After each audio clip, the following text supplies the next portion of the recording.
Welcome and thank you for joining IISS Americas for this launch of our newest strategic dossier, Missile Defense Cooperation in the Gulf. Written by a team of IISS experts, the book focuses on Iran's ballistic missile capabilities, Gulf Arab states' counter efforts, and the broader revolution of security structures in the region. This event today is part of the IISS Manama Dialogue Discourse Series that our office is undergoing, a series of events leading up to this year's Manama Dialogue. We seek to share key themes from the dialogue and address Middle East-related security issues. I think you all know the Manama Dialogue, held annually in Bahrain, provides a forum for the national security establishments of the participating states to exchange views on regional security challenges. It's a unique forum made up of governmental delegations from the states of the region and the immediate neighborhood, as well as outside powers with security interests in the Gulf. Last year's dialogue hosted 455 delegates and almost 1,000 total participants from 41 countries. Nearly 20 ministers or deputy ministers were in attendance, and we're expecting a similar size next month. So joining us for this launch today are my colleagues Michael Elleman, Senior Fellow for Missile Defense, based here in Washington, and Toby Dodge, Consulting Senior Fellow for the Middle East, based in London. Mike Elleman is the principal author of the report. He was also the principal author of the 2010 IISS Strategic Dossier on Iran's ballistic missile capabilities. In addition to Iran, he currently spends a great deal of time also assessing North Korea's missile programs.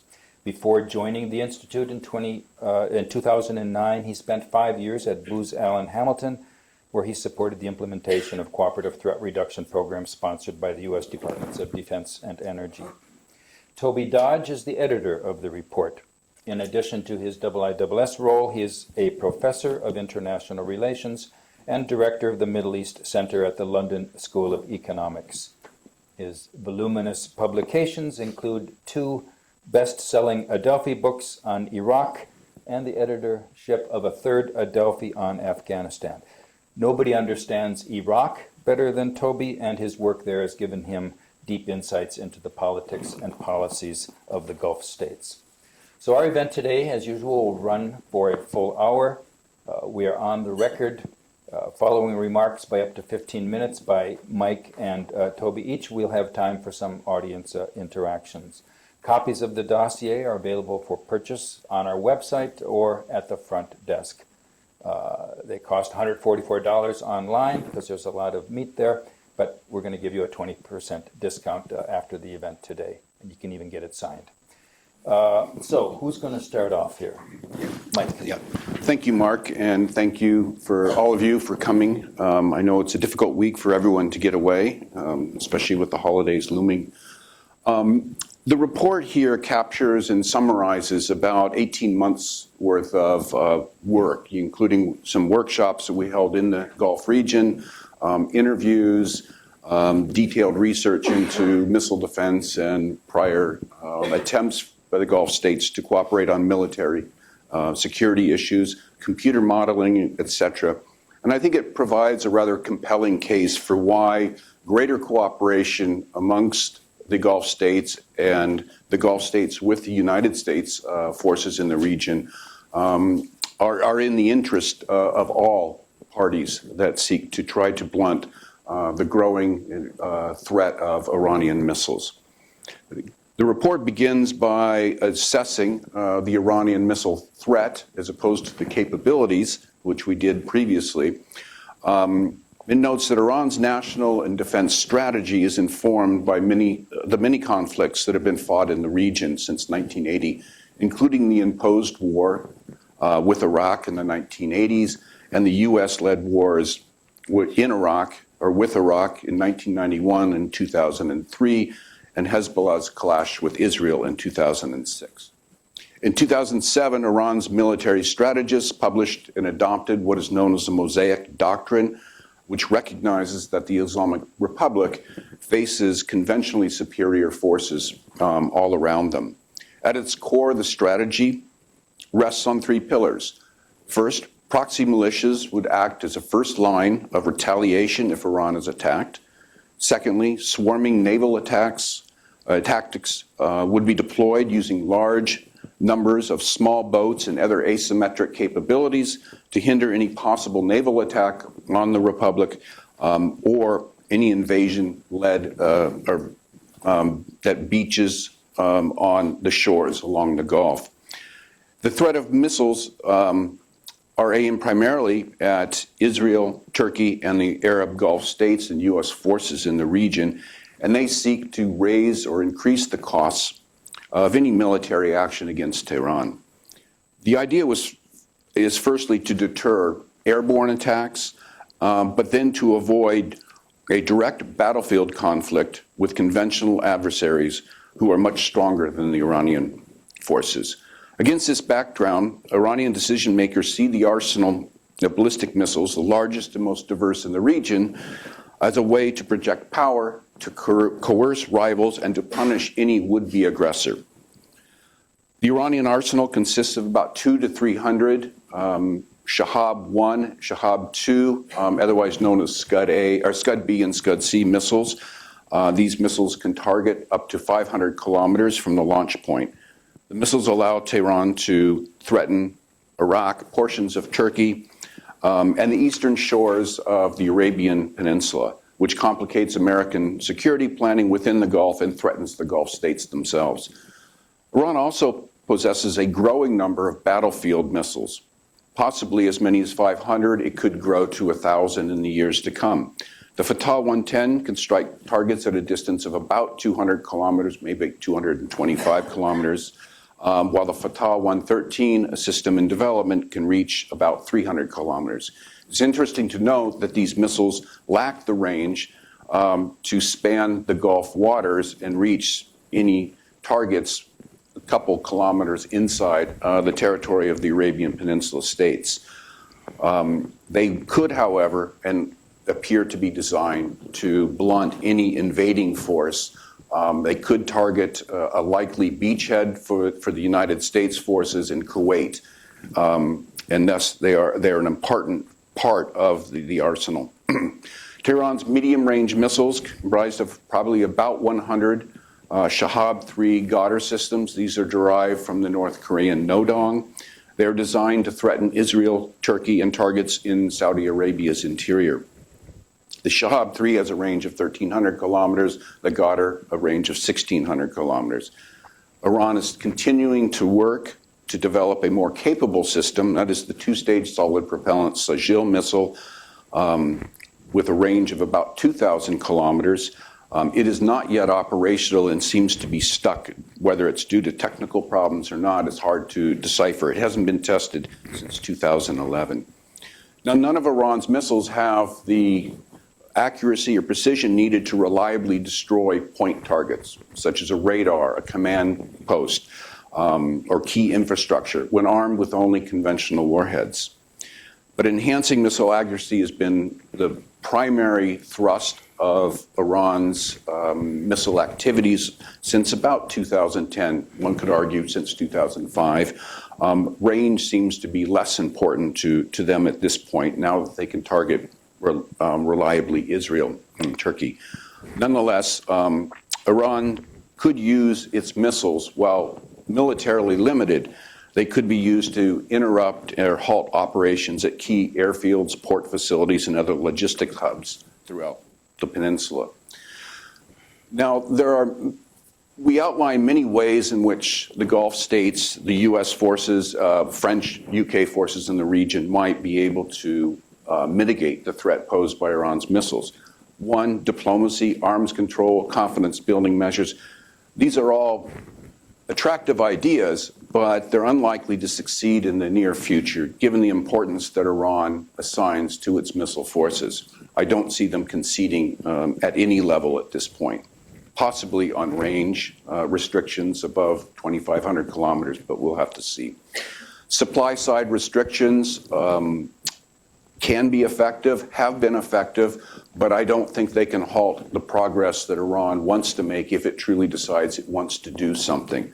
UN sanctions may have played a role in complicating the development of the Sajil-2. It's unclear at this point. The missile technology regime has kept major suppliers from cooperating and working with Iran, namely Russia and China, although technologies do seem to leak. But this is not a panacea. It's not going to solve the Iranian missile problem. Passive defenses, such as concealment of targets, hardening targets, mobility, relocation of key airfields, those are all possibilities, but they can be quite expensive and would place operational constraints on military forces of the GCC, Gulf Cooperation Council, as well as the United States. Civil defense, however, it could be an effective tool for protecting the population centers.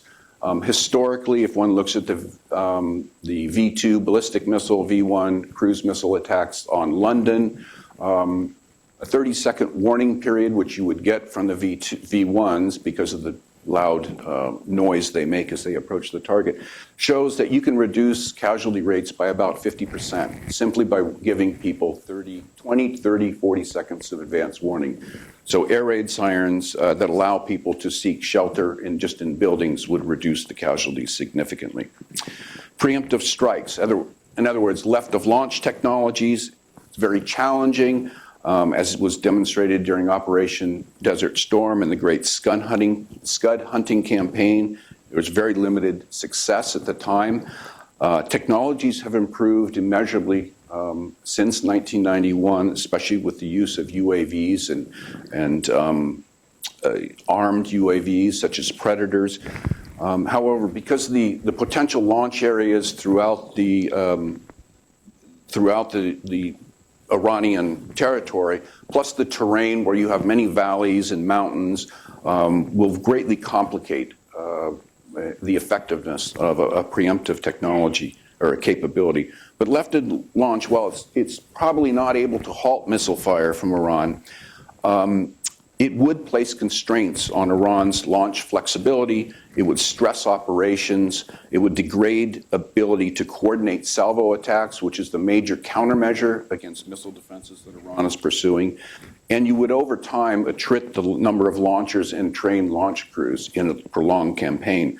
So this is definitely a capability that the United States and the Gulf states should be pursuing. But again, it's not going to completely mitigate the threat, especially at the beginning of a campaign. Deterrence by punishment. We argue that by articulating a doctrine and messaging back to Iran and make it clear to the Iranians that any use of ballistic missiles will be met with proportional or worse responses. This could primarily be conducted through the use of an air campaign and long-range standoff weapons. I would argue that growing ballistic missile forces themselves would probably not be an effective tool. While it would be comparable, it doesn't provide them with the capability that, say, the long-range standoff weapons, which are much more accurate, and just the simple use of air power.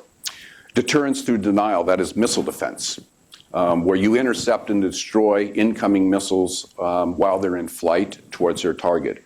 You have Patriot systems, which are widespread throughout the Gulf. It's proven to be effective during the 2003 U.S.-led invasion of Iraq.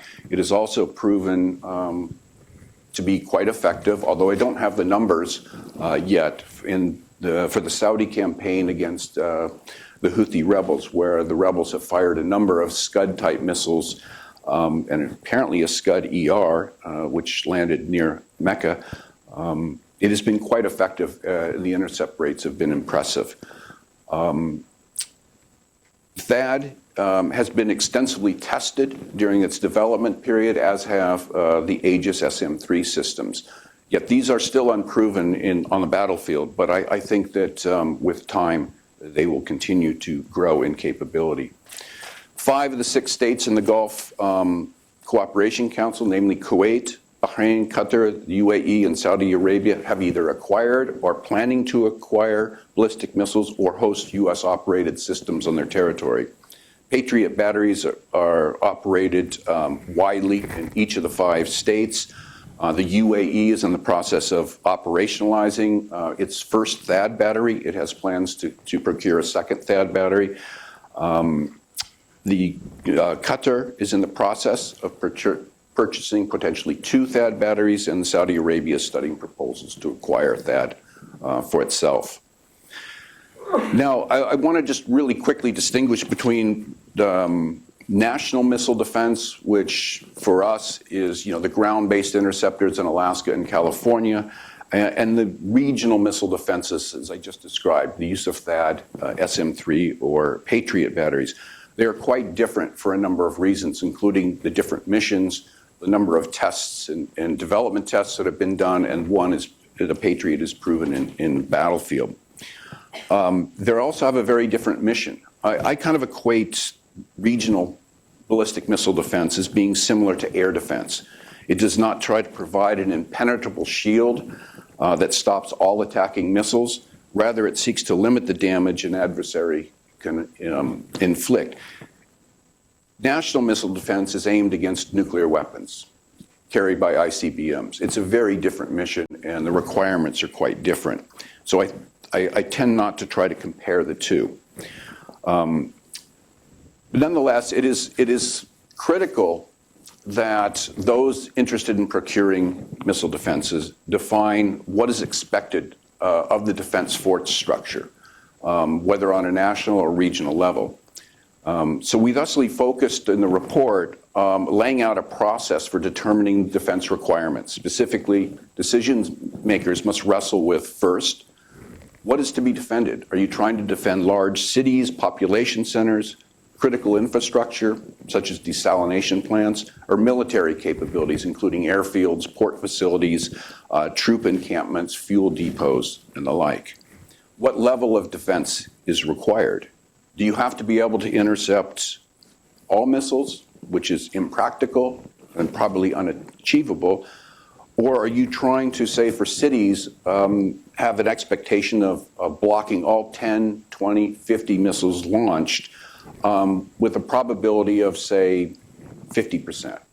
That probability might grow if you're trying to protect airfields. It might even grow higher. You might want a 90% probability of intercepting all 10, 20, 50 missiles launched against, say, a nuclear power plant, given the catastrophic damage that could be inflicted. Then finally, how much can you afford? Missile defenses are not cheap. So with this, we set out to compare notional architectures using a set of metrics capable of comparing defense effectiveness. The methodologies we used were first developed by Dean Wilkening. We borrowed some methodologies from RAND and others. And we've adopted 3 primary measures, which coincidentally correspond to the defense requirements that I just outlined. That is the size of territory that one can protect, the intercept efficiency, and the size of the whole defense. How many interceptors, how many batteries are required? Using these measures of effectiveness to compare force structures, it became abundantly clear and obvious that higher levels of defense cooperation and integration across the Gulf provided better performance, whether it was measured in the territory protected, the efficiency of intercept, or the total size of the defense required. And we go into great detail in looking at notional architectures and comparing cooperation versus non-cooperation and levels of cooperation. We examined sensor sharing and integration, which enables the queuing of fire control radars, sharing fire control radar data across remotely located batteries in the Gulf or on the peninsula, to facilitate mechanisms such as launch on remote, engage on remote, using shoot, assess, shoot firing strategies as opposed to barrage strategies, and the use of upper defense tiers to thin salvos, large salvos, to allow the defenses to accommodate larger raid sizes. And with this, we found that at each level of cooperation, you get better and better defense performance. I'm going to turn it over to my colleague, Professor Dodge, to talk a little bit about the political conundrums that we face and we identified over the course of the research of the project. Thanks, Mike. I think now what Mike is in great detail, and dare we say great rationality is laid out, is the case for missile defense, the case for a collective pooling of missile defense resources to meet the growing threat from Iran. But of course, the conundrum is that given that collective missile defense was first discussed in the GCC in October 1982, why hasn't there been more progress? Now, we contrast a kind of a golden age, dare we say, of when the GCC was first formed in 1981, the creation of the Higher Military Committee 18 months later, and this move before 1990 towards some collective defense structure. And then a kind of after 1990, after the invasion of Kuwait by Iraq, a re-emphasizing of bilateral security relationships with the United States, and dare we say the atrophication of GCC collective security. Now, our hypothesis is that given the new threat environment that GCC faces, the blowback from the invasion of Iraq in 2003, the Arab Spring in 2011, and the so-called pivot to Asia under the Obama administration, that we've got to move towards a new sense of collective security. This would be personified by the Operation Decisive Storm, the invasion of Yemen with a joint, led by Saudi Arabia, but with a joint set of forces from across the GCC and wider. So that argument would say that given that there is a direct comparability to the 1979 Iranian Revolution, the Iran-Iraq War, the siege of Mecca, this sense that in the golden period of collaboration with the GCC, that threat perception drove them together, that may be, that type of possibility may be opening again. So from that point of view, and given, I think, the undeniable rational argument about missile defense and what it would deliver, what we want then to do is say, how could we move forward? How could the GCC be encouraged of overcoming what we've termed individual state sovereign sensibilities? For example, the fear that defended asset lists amongst the individual GCC states aren't shared collectively without being redacted because there isn't enough trust to move towards that. And the example, and a rough and ready example that we settled on, was the North Atlantic Treaty Organization's move towards missile defense. First discussed in the late 1990s, we then have the NATO Prague Summit of 2002, and then the Lisbon Summit of 2010. So we have this slow move towards NATO missile defense, and we've extracted from that, in discussion with the key people involved, three big lessons. Now, the most important lesson for the GCC to arise from the NATO example is the dominance, unsurprisingly, we would think, of political considerations over strategic and technical ones. To be frank, in our high-level and detailed interaction with senior and mid-ranking GCC military figures over the last 18 months, you get almost a sense of exasperation that we have all these plans, we have all these details, we are moving forward, we just can't tell you because it's secret. And the point of the NATO comparison is, I think, that arguments around defended asset lists, defense design, are called by those NATO negotiators involved in it the most politically toxic issue that they faced, had to be carried out at the highest possible level. That's the big NATO argument, that it's not at the it's not in the Higher Military Committee of the GCC. It's not even at the Ministerial Committee. It has to be at the level of GCC leadership that these arguments are thrashed out and moved forward. That's the first big argument, I think, that we bring forward.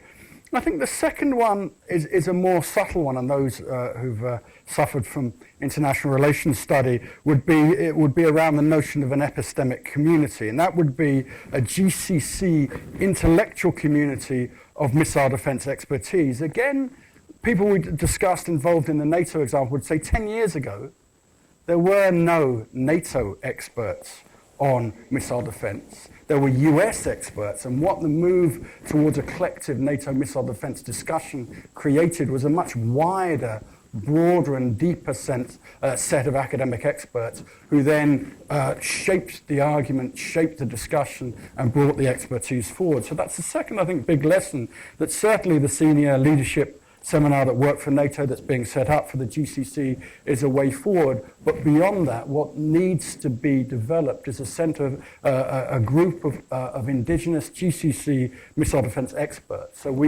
as we've moved through the region, as we've held discussions, the potential for that is great, but the numbers involved at the moment are tiny. And what would be the base level of cooperation that would be needed? I think centrally, it's the sharing of sensor data around early warning missiles attacks. That's the very base that we could hope for. But even that, I suspect, has to be negotiated at the level of senior decision makers, although there clearly has been progress in planning and discussions at a military level. It's not the technical integration that needs to be pushed forward. It's recognizing that the work that's been laid out in the dossier around the rational, a huge delivery of benefits needs to be taken up to the level of senior decision maker, discussed there, and then forced down through the states and through the GCC. So what we're arguing for, I think, is threefold. Firstly, a commitment of the senior decision makers in the GCC around these issues, moving it up the level of command to the political, to the top. Secondly, encouraging and expanding this community of missile defense expertise, again, in comparison with NATO, and then pushing towards a kind of minimal sharing of sensor data for early warning, which would, I think, as Mike has described in earlier stuff, be a positive slippery slope, that once early warning sensor data was shared, the GCC could then mediate their own sovereign sensibilities and move forward to a much more coherent approach to collective missile defense. And I'll leave it there. Thanks very much, Toby. Thank you, Mike. So we now have time for some discussion, some Q&A. As usual, please identify yourself, make your points concisely, and we'll have a good discussion that way. I can see several people here who are very knowledgeable about issues. I'll expect good questions from them. Others who are not so knowledgeable will also ask good questions, but maybe not with the same degree of technological literacy. So we'll start up here in the front row. Harlan Ullin gets a benefit from sitting in front. Thank you. Wait for the mic. Yeah. Cold trousers, Mark. They come from the Marine Corps. Good camouflage. That's a great presentation. A question and a half. Mike, could you elaborate a little bit more about the CEPs and the exact warheads that are going to be used, and how much damage they can actually do and how advanced they might be? And the question and a half, I have proposed unsuccessfully to try to expand the CAOC in Doha towards missile defense and even ground warfare cooperation. I wondered if you've given any thought to how you might use that CAOC, which has really done a very good job in integrating air forces, but I think is wasting its potential and not proceeding more broadly into either missile defense or land warfare components. So you used an acronym that not everybody's familiar with, CAOC? Yeah, it's the Command Aviation Operational Control Center. Sorry, thank you very much, Mark. Where they've got a number of air forces that are working together, okay, led largely by the U.S. Thanks. Pass the mic over to Mark Kimmett. I didn't say that. Somebody else back there said it. Okay, before you ask, maybe we'll go ahead and address that. Sure. Let me turn my mic again. Interesting you asked that question, because I think I co-wrote an article with Bilal Saab recently for the Atlantic Council, where we discuss precisely the accuracy or precision of Iran's missiles. Right now, the Scud-type missiles have a CEP. That is the radius of a circle within which about half the warheads are expected to land. That's measured in hundreds of meters. For the Scud-B, for example, it's somewhere between 800 and 1,000 meters. The damage radius of a conventional warhead, say, a unitary 1 ton warhead, it's about 50 to 70 meters, depending on the type of target it's aimed to destroy. So you can see if you miss the target by 800 meters and the blast radius or effective radius is 50 to 70 meters, the likelihood of actually destroying that target is very low. You can actually calculate it probabilistically. Using those two numbers, you'd have about between 1 in 100 and 1 in 1,000 chance of destroying the target successfully. Put it another way, you'd have to assign Iran's entire missile force to take out, say, a single radar. Now, they're working to improve that accuracy with some of these short-range missiles they have, namely the Fatah 110. They're not there yet. They've probably reduced its inaccuracy, if that's a proper way of phrasing it, down to about Scud level. But I expect them over the next 5 years to, if they continue to test and master the technologies, they could probably get that down to about 200 meters, which is where you need to be to reliably or predictably threaten a point target. But certainly the accuracies are sufficient to harass operations on, say, an airfield. And I think that's where a majority of their missiles are aimed at this point. The warheads themselves, is anything beyond conventional warheads like that? Just repeat the question for the recording. Most of their warheads appear to be unitary warheads. That is a large bomb. But they have been working on some clustering. It's very difficult. If you talk to anyone that was involved in the U.S. ATACMS program, they can tell you how difficult it is to get reliably dispersed munitions over a wide area.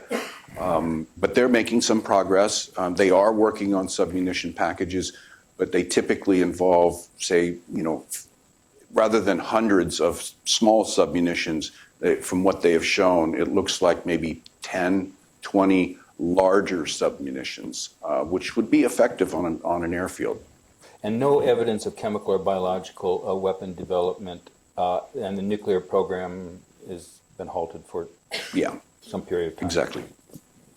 Mike, do you want to address the combined air ops? Yeah. Or we go to compare it with the maritime stuff? Yeah, I'll take a first shot at it and feel free to step in. The CAOC is a logical place to try to initiate greater cooperation on missile defense, air defense as well. I would also note that at El Bateen Air Base in Abu Dhabi, there is a center of excellence called the Integrated Air and Missile Defense Center. We visited there, I think, twice over the course of our research. It's very impressive what they do there. And I believe that a lot of junior officers are learning important lessons in looking at how, rather than picking up the phone and saying, I have a target coming across my radar, you should expect it coming across yours in a few moments. We haven't identified it, etc. That if you actually merge the pictures created by the different sensors to facilitate what they call as a common operating picture or threat environment, the efficiencies and effectiveness of the defenses grows immeasurably. And this is what the junior officers are seeing. And over time, they're going to become senior officers. Now, the Pentagon has tried to leverage this and hold some senior leadership meetings. There's been some impediments to this, but the use of that center, as well as dialogues, with U.S. commanders and others in the region, it has been effective. But ultimately, if they're going to combine and pool resources, the CAOC would be the logical place to have a battle management hub. The interesting comparison is in the maritime sphere. We spent quite a bit of time talking to senior GCC Navy people and basically arguing them, discussing with them why the anti-piracy had been quite successful, why it seems easier to do things, why the sovereign sensibilities can be reduced at sea.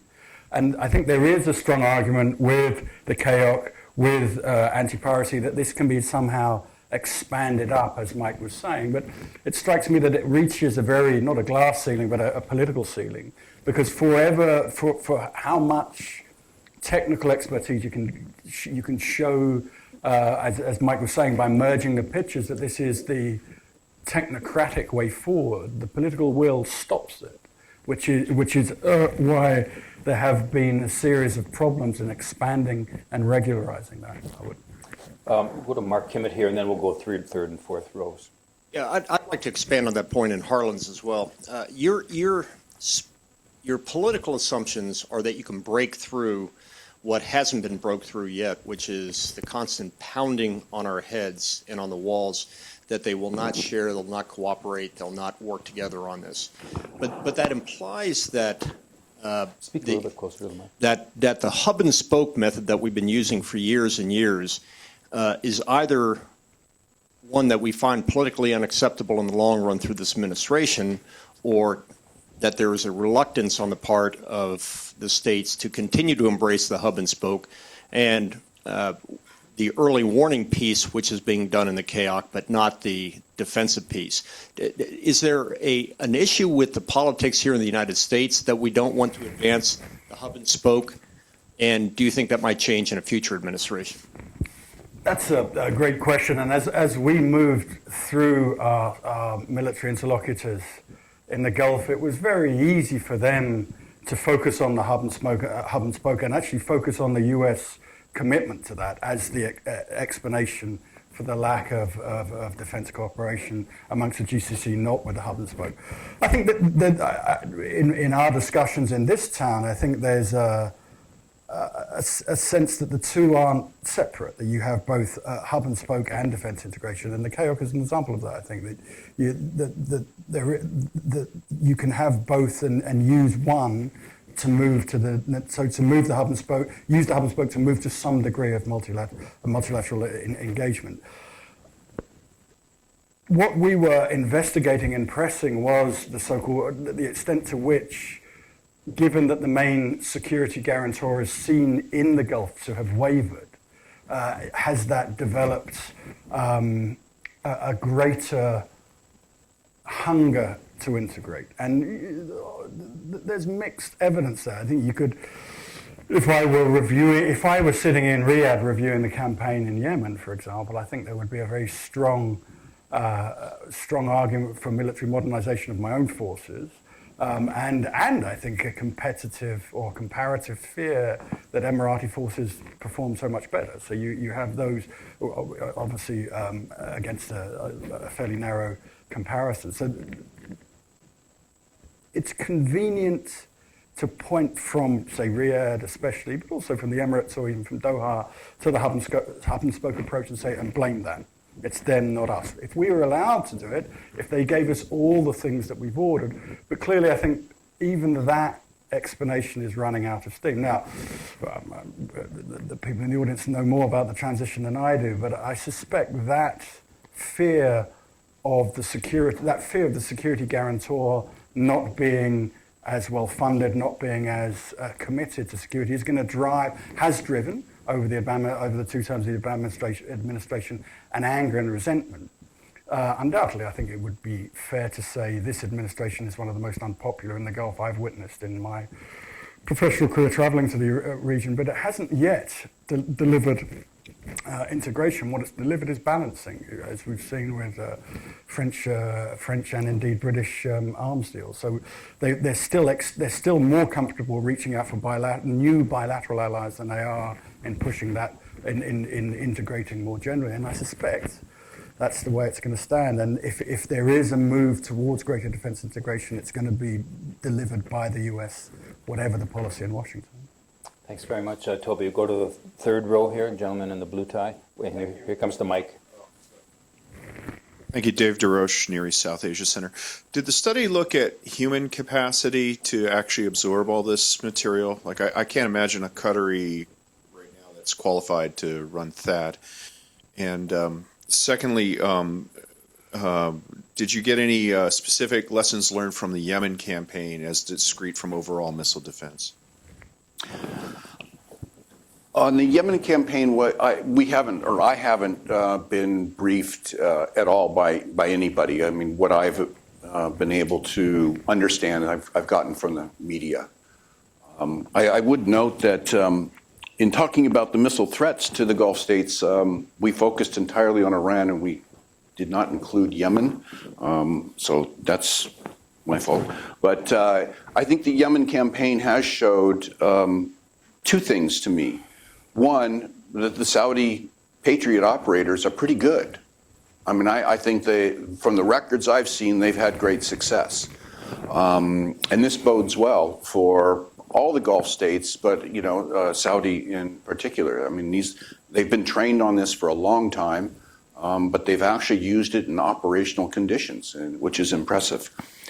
On the human elements, we didn't focus on it specifically, but in talking about notional architectures and whether you're better off with more Patriots or more THAADs, the balance between, large area defenses and point defenses, or some refer to it lower tier and upper tier defenses, it becomes obvious that the use of Patriot, just as it has with the U.S. Army, puts great strains on the military. I think it's around 150, 160 people to operate a single Patriot battery. You mentioned Qatar.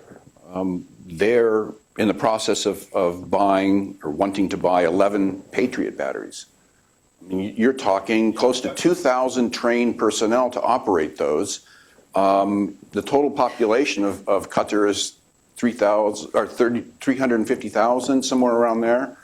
I don't know how they're going to man them. It's going to be very difficult. The training periods are, they're not short, but these are decisions that the Qataris will have to wrestle with. And from what I understand, they're kind of reducing some of their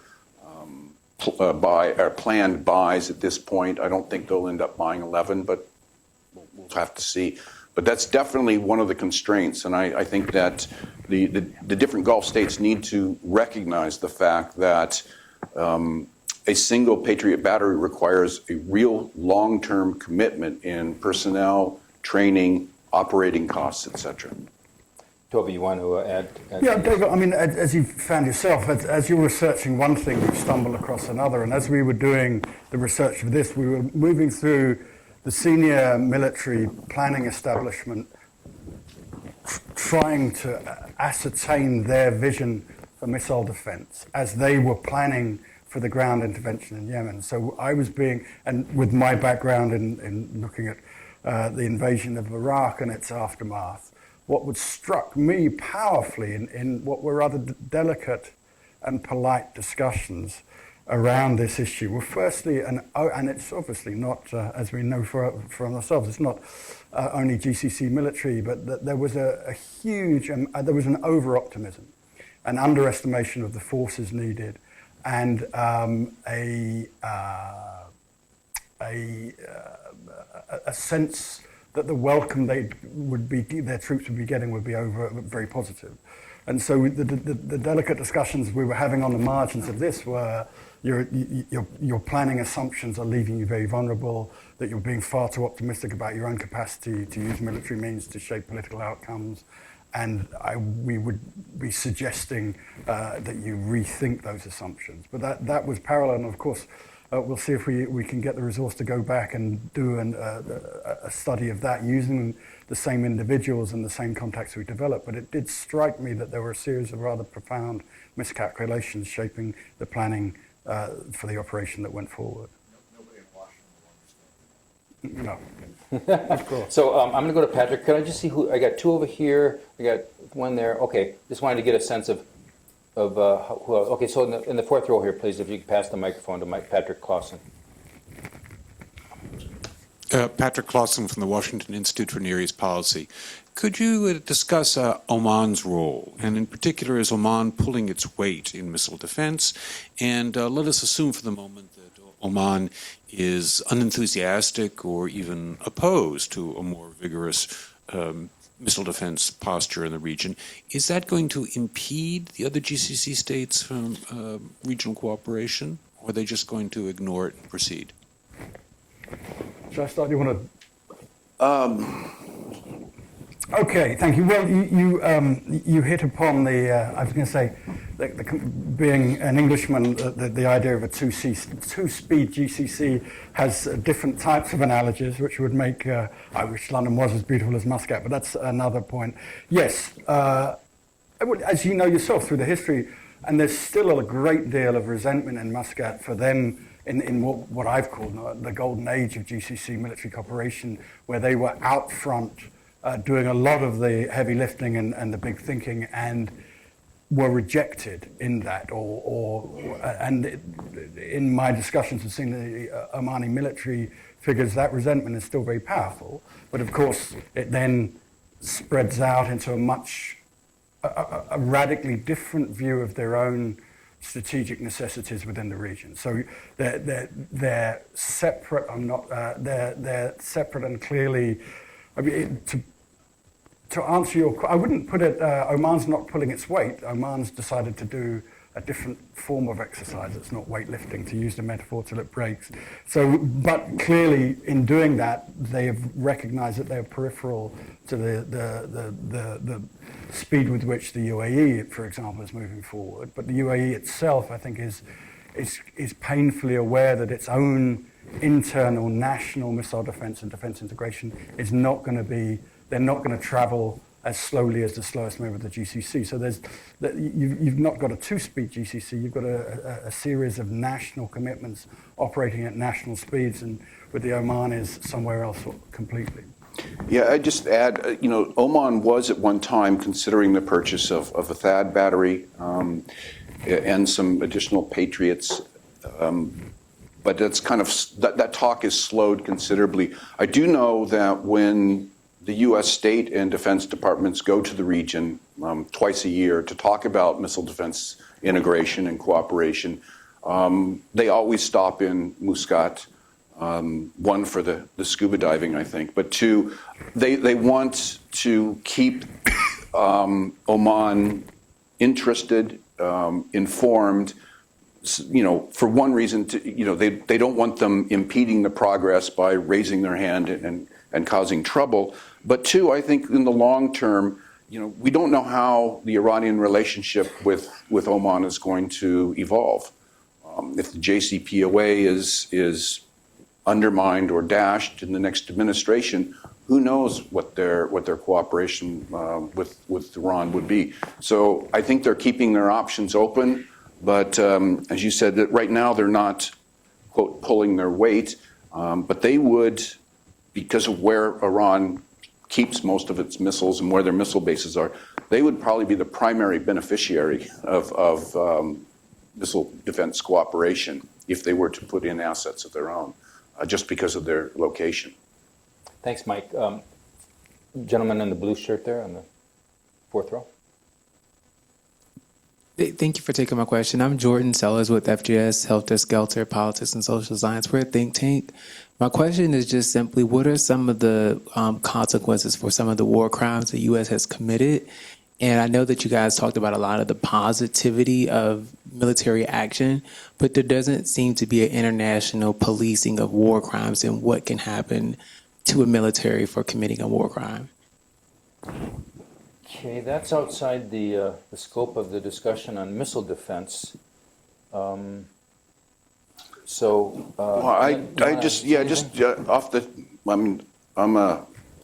I'm an engineer. I'm not a political scientist, so I try not to wade into those issues. What I can say about missile defense specifically is it is a defensive systems. One might argue that they can help with offensive operations by providing defensive capabilities, but I don't see that. Now, there are people opposed to missile defense. Primarily, it's on national missile defense because of the, quote, destabilizing effect or impact it can have on the nuclear forces of the U.S., Russia, and China. But largely, and this is why, another reason why I distinguish regional missile defense from national missile defense, is that I see them as primarily defensive measures against a potential Iranian attack, or in the case of South Korea and Japan, against a North Korean attack. I'm going to take a couple questions. Third row here in the middle, in the black jacket. Yeah, Commander Mike Farmer, my CENTCOM foreign area officer, just finished a 2-year tour in Riyadh as a naval attaché, so I had an upfront seat to the Yemen stuff as well as the GCC negotiations you're talking about. I'd like to look at this from the perspective of, so you've learned a lot about missile defense from looking at the Iranians, maybe a little bit from Yemen, or you could. What could an Iranian learn from the operations in Yemen as far as missile defense, the effectiveness of missile defense, and how they might alter their ratio of weapons based on how the Yemeni weapons have performed or not performed in that conflict. You know, I'm going to give you a minute to think about that because it wasn't a question discussed in the dossier, but it's an interesting question. While you think about it, let me go right here to this gentleman and get two questions. Thank you. Inigo Guevara, I'm with Janes. My question is, do we know if the Iranian missile production industry supply chain is self-sufficient? Or do they continue to rely on North Korea and China for components such as guidance systems? Thanks. Good. You asked a question we can't answer. But you want to take a stab at the what can Iran learn from Yemen as well? Yeah, well, let me start with the question about self-sufficiency. The bottom line is we don't know for sure, but the available evidence points to an Iran that they're reasonably self-sufficient when it comes to producing the Fatah 110, the Fatah 313, these more battlefield-type missiles. They can't produce the guidance, some of the guidance things. There's some materials they may need to import, but I think that's true with almost every country in the world right now. I mean, the U.S. imports certain integrated circuits for all its military systems, although we try to mitigate the risks posed by the reliance. On the liquid propellant systems, the Shahabs specifically, the evidence suggests that they cannot produce the engines on their own and have not. But there might be some hidden evidence that I haven't seen in the open literature, and I can expand on that afterwards if you would like. I don't think Iran does not appear that Iran has tried to increase the size of its kind of longer range systems, those that 500 kilometers or more. And it's been quite interesting that the one area that I would have expected them to increase is, say, use a 1,000-kilometer range missile based on solid propellants. Why haven't they developed that? It would provide them with incredible flexibility. It's within their capabilities, I believe, but we haven't seen it. And I think this provides some guidance to our thought or interpretation of what they see missiles to be used for. And it's something to monitor very closely. With regard to what Iran can learn, yeah, they certainly can learn about some of the capabilities and the concepts of operations. But, there's really not a whole lot of mystery there to them because there's so much out there in the open literature. I mean, all the assessments that I've done are in the dossier are based on open source information and some general knowledge about how radars work and the limitations of the certain sensors, homing sensors that are on the different missiles. So, yeah, I think they can learn something, but I think the defense probably learns more than the offense does in this case. Okay. Or at least I hope so. There may have been somebody else. Also, I'd like to just say that all the questions have been from men. If there are any women who want to pose a question, help us out here at the end by getting a little bit of balance. Maybe there's no more questions, so we're almost at 11 o'clock. Let me just raise one question, though, of my own. The question was raised about Oman and whether its lack of participation pulls back the others. And you could have posed a similar question about, I suppose, Saudi Arabia. Not that they're not participating, but as the biggest state, is the pace of cooperation all determinant on the willingness of the largest of the GCC states to move ahead? You put it. The literature, and I think to some degree, puts it the other way around. That having the largest state in the room, as it were, threatens and worries the smaller GCC states. So you have that. And the example of the UAE, I think, is crucial, that the UAE has taken a very big financial strategic commitment to expand its own missile defense and won't be curtailed by the larger, slower-moving state.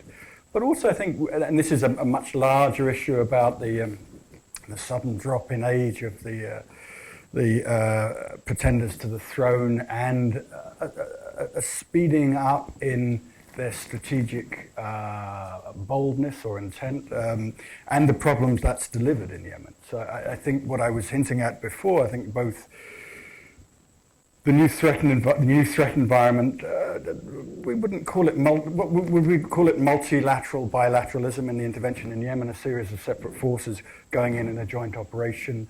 The fact that the Saudis didn't do as well as the Emiratis, and the Emiratis have made militarily with conscription, where they've made, and with their own air force, made great leaps forward. I would assume, and all things being equal and rational, that the Saudis are watching that, and the more youthful leadership watching that with a great deal of concern and comparative envy. So I would assume after the Yemen campaign we'll see the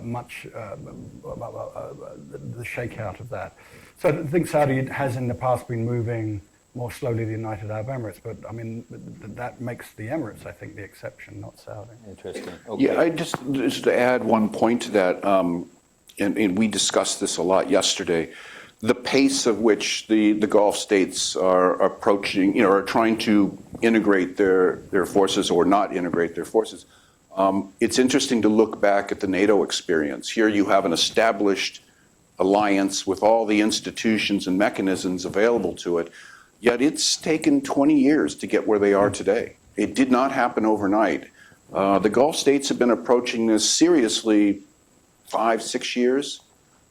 So I think we're sometimes overly critical of the pace of progress with respect to our Gulf allies in the region.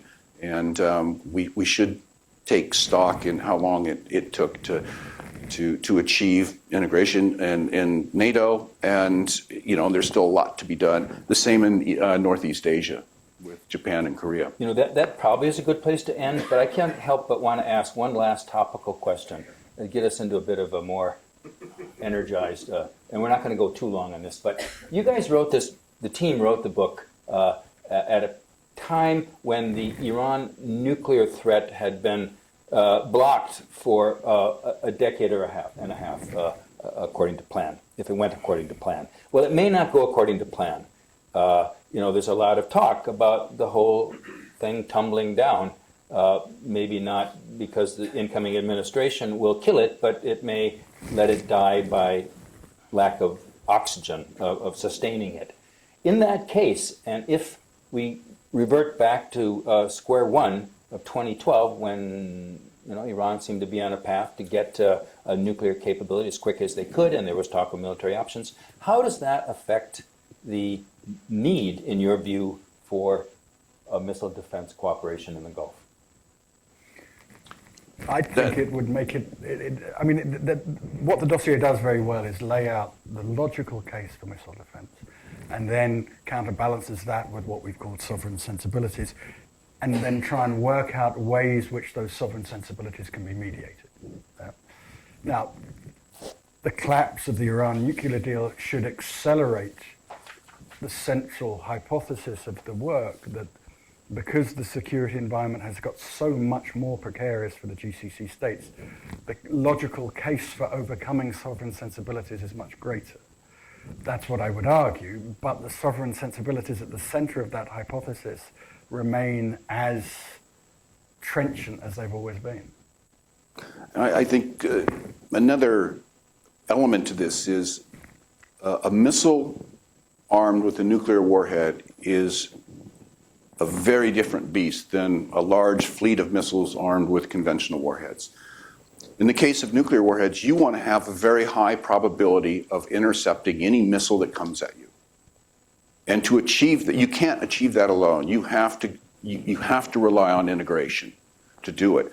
But I also think it's an unrealistic expectation to believe that you can defeat all nuclear warheads coming in, because the damage done by a single nuclear warhead is so incredibly immense relative to the conventional warhead. So it's a completely different set of requirements that you would intend to develop. And I think this is something that the Koreans and Japanese are really grappling with now.